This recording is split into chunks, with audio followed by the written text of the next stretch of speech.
on part sur 1000 mètres en palme. C'est leur devoir pour la matinée. 150 crawl, 50 dos pendant 1000 mètres. Allez. Ils ont entre 14 et 18 ans, sont lycéens ou collégiens. Celui qui les entraîne a été médaillé aux championnats d'Europe et plusieurs fois champion de France.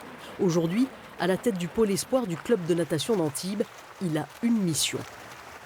C'est de prendre les nageurs qui ont soit le meilleur potentiel ou soit qui vont le plus vite et faire en sorte qu'ils aient les bagages nécessaires pour aller sur le pôle France, pour après, pourquoi pas, intégrer une équipe de France européenne ou olympique.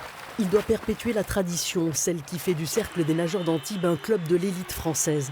La reconnaissance internationale arrive en 1992 avec Franck Esposito, en bronze au JO de Barcelone. En 1998, il devient vice-champion du monde du 200 mètres papillon en Australie et en blond platine.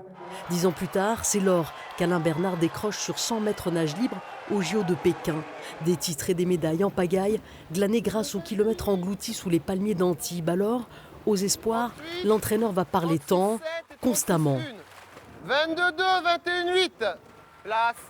Et hop. Chaque semaine, ils suivent 9 séances d'1h45. À chaque entraînement, ils parcourent 5,5 km.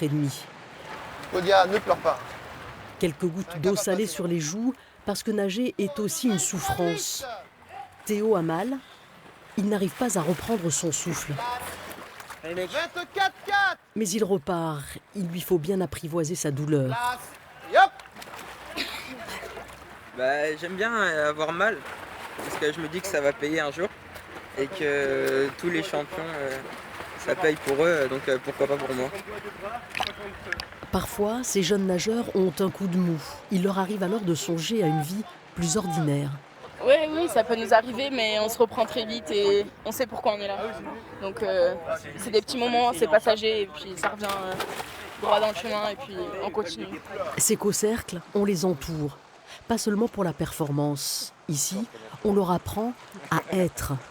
Ça peut passer par des règles de vie, que ce soit ici à la piscine, avec le personnel de la piscine, avec quand on est en déplacement, une attitude en compétition, représenter toujours dignement le club au-delà de sa propre personne. Une école de la vie qui s'inscrit dans la durée pour des jeunes fiers de porter le bonnet du club. Certains ont déjà en ligne de mire 2024 et ses anneaux olympiques.